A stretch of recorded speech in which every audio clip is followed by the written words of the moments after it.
Assalamualaikum warahmatullahi wabarakatuh. Sebelumnya, perkenalkan nama saya Solihatun Nikmah, NIM 20101100066. Baik, di sini saya akan membahas mengenai strategi mengajar kecerdasan intrapersonal, mata kuliah Psikologi Pendidikan yang diampu oleh Ibu Meta Malihatul Maslahat SUD MA. Perlu kita ketahui, setiap individu memiliki potensi yang berbeda-beda, dan ia berhak untuk memilih sesuai minatnya. Ada suatu anggapan bahwa anak yang selalu mendapat nilai tinggi dalam ujiannya, maka anak tersebut akan dianggap cerdas. Hal ini memang benar, akan tetapi salah jika anggapan bahwa suatu hari kemudian anak tersebut mendapat nilai yang rendah, maka dia akan dianggap tidak memiliki kecerdasan. Sebagaimana kesimpulan dari S. Belen bahwa di dunia ini sebenarnya tidak ada masalah belajar, karena setiap anak dikaruniai potensi otak yang luar biasa yang membuat ia mampu menjadi manusia brilian. Yang ada justru masalah mengajar, kekeliruan menerapkan metode dan teknik pengajaran membawa siswa yang berpotensial menjadi anak berkemampuan rendah, sehingga dapat disimpulkan bahwa metode-metode mengajar yang disukai anak menjadi kunci rahasia ketika anak dan siswa belajar. Untuk itu, di sini saya akan membahas mengenai strategi mengajar kecerdasan intrapersonal. Kecerdasan intrapersonal ditandai dengan kemampuan memahami perasaan sendiri dan kemampuan membedakan emosi atau pengetahuan tentang kekuatan dan kelemahan diri. Kegiatan belajar mengajar kecerdasan intrapersonal menekankan pada belajar melalui perasaan, nilai-nilai, dan sikap. Penekanan pendekatan kecerdasan intrapersonal didasari dari kemampuan membuat persepsi yang akurat tentang diri sendiri atau self-individual, dan menggunakan pengetahuan itu dalam merencanakan dan mengarahkan kehidupan seseorang. Kemudian menurut Linda Campbell, intisari di atas bermuara pada kemampuan untuk memahami diri sendiri yang kemudian berdampak pada pemahaman pada orang lain. Mengajar pendekatan kecerdasan intrapersonal memberikan wawasan agar kita menjadi diri sendiri, bukan membuat kamuflase diri sendiri untuk menjadi orang lain. Seorang yang cerdas dalam jenis ini cenderung menyukai dan efektif dalam hal berfantasi atau bermimpi, menjelaskan tata nilai dan kepercayaan, mengontrol perasaan, mengembangkan keyakinan dan opini yang berbeda, menyukai waktu untuk menyendiri, berpikir, merenung, dan introspeksi. Kemudian mengetahui dan mengolah minat perasaan, mengetahui kekuatan dan kelemahan diri, memotivasi diri, mematok tujuan diri yang relatif, dan memahami konflik dan motivasi diri. Kemudian strategi mengajar kecerdasan intrapersonal yang pertama yaitu game siapa saya. Game siapa saya adalah permainan mengenai siapa sesungguhnya saya. Strategi game siapa saya merupakan aktivitas belajar active learning di mana setiap siswa dituntut memahami dirinya sendiri melalui aktivitas belajar games. Armstrong menyebut aktivitas proses pembelajaran game siapa saya mewakili siswa yang dominan kecerdasan intrapersonal. Kemudian prosedur penerapan strategi game siapa saya ini dapat dilakukan sebagai berikut. Yang pertama, seluruh siswa berbaris menghadap satu arah, kemudian guru menempelkan kertas kecil yang sudah ditulis profesi kepada masing-masing siswa di punggungnya. Kemudian guru menjelaskan syarat permainan ini, diantaranya siswa dilarang memberitahu secara langsung profesi temannya. Kemudian siswa dilarang bertanya dengan menunjukkan profesi secara langsung. Contohnya, apakah saya dokter? Dan sebagainya. Kemudian setelah siswa paham, permainan dimulai dengan seluruh siswa dibebaskan bergerak di area yang tak terbatas. Kemudian selama aktivitas game siapa saya atau aktivitas menerka profesi, siswa dapat dibantu tokoh profil dari yang mewakili profesi yang dimaksud atau dari tokoh yang ia pilih. Kemudian yang kedua yaitu pertanyaan dimulai dari siswa.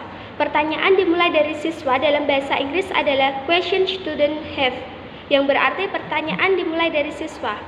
Strategi pembelajaran pertanyaan dimulai dari siswa adalah pembelajaran yang menekankan pada siswa untuk aktif dan menyatukan pendapat yang mengukur sejauh mana siswa memahami pelajaran melalui pernyataan tertulis.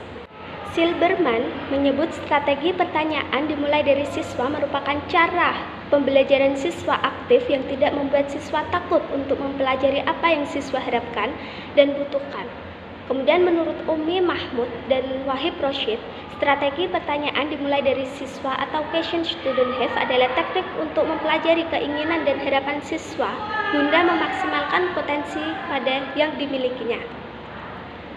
Kemudian prosedur penerapan strategi pertanyaan dimulai dari siswa. Kadangkala belajar berawal dari suatu pertanyaan. Strategi pertanyaan dimulai dari siswa yang dilakukan di awal tatap muka antara guru dengan siswa. Setelah itu siswa dipersilakan untuk menyampaikan pertanyaan dari materi yang ia belum pahami maupun yang sudah ia pahami. Bisa dilakukan dengan langkah-langkah sebagai berikut. Yang pertama, bagikan potongan kertas kosong kepada setiap siswa.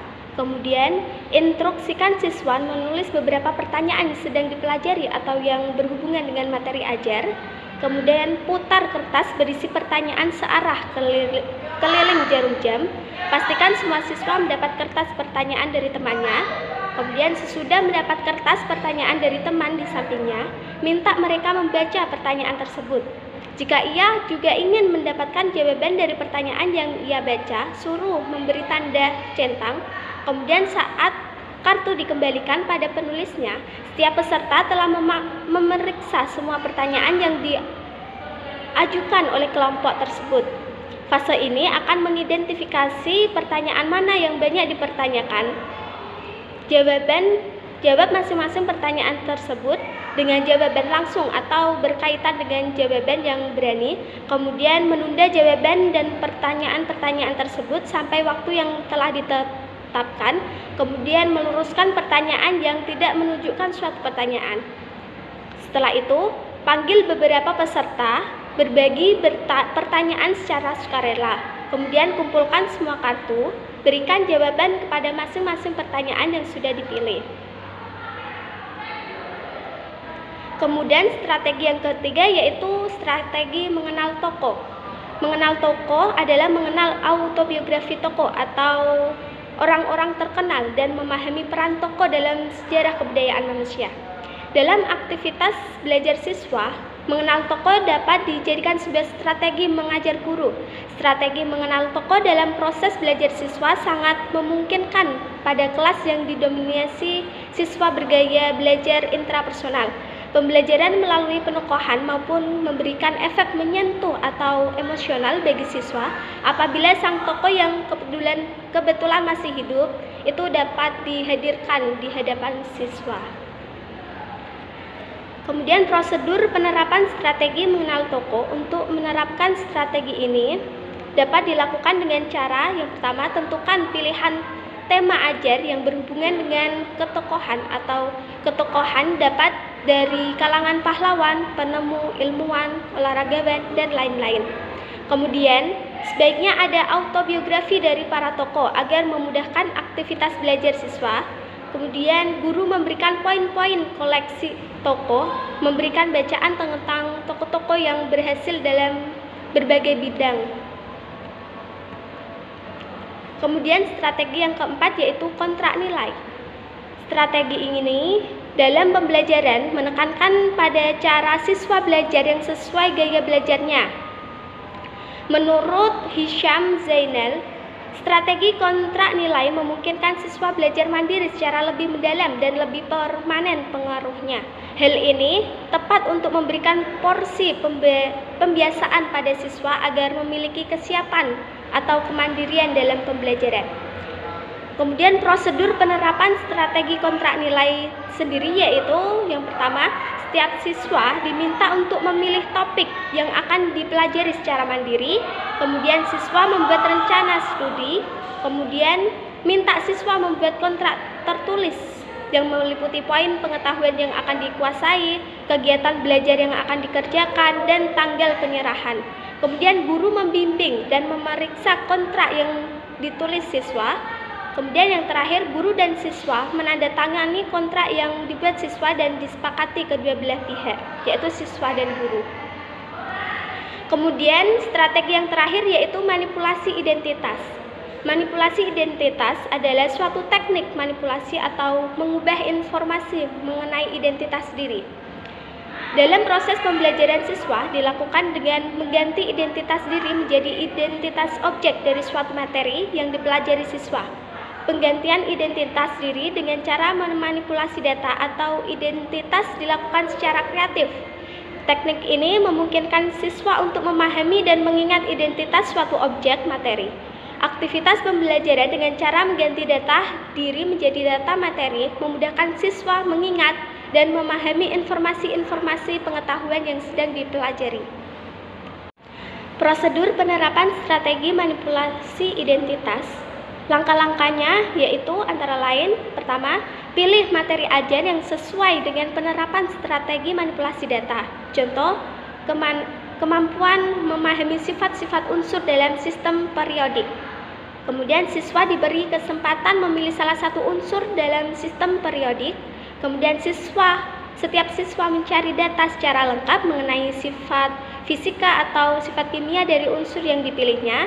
Kemudian setelah data unsur lengkap, siswa memanipulasi identitasnya dengan cara menggantinya dengan unsur yang telah dipilihnya. Kemudian siswa mengisi atau melengkapi data identitas unsur, lalu memanipulasi identitas dirinya berdasarkan identitas unsur. Kemudian siswa menggali identitas barunya, mengenali identitas barunya dan mengingatnya dengan cara berbicara sendiri dan menghafal identitasnya. Selanjutnya, siswa mencari kawan sebanyak-banyaknya sambil saling memperkenalkan identitasnya. Aktivitas mencari kawan dan saling mengenalkan identitasnya dapat dilakukan dengan segolongan atau dengan bebas. Kemudian di akhir sesi, siswa diminta menyebutkan nama kenalan barunya dan menceritakan identitas dirinya dan kenalan barunya. Cukup itu yang dapat saya sampaikan, kurang lebihnya mohon maaf. Wabillahi taufiq wal hidayah. Wassalamualaikum warahmatullahi wabarakatuh.